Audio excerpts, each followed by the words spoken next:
Well, this is what happens when you forget to put the oil pressure switch in before you start the engine up after 6 months.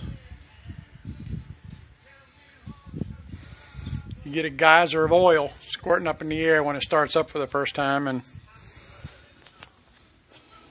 there's all the engine oil on the floor and all over everything else.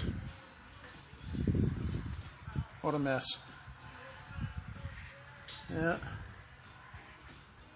Stupid, stupid, stupid.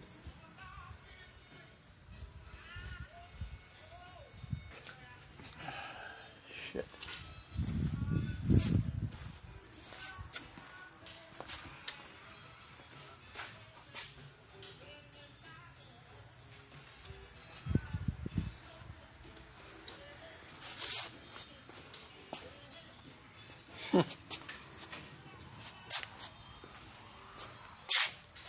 I don't know how to avoid it getting inside the car.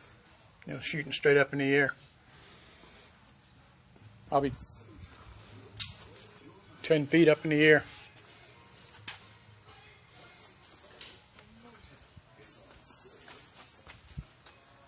What a mess. Shit.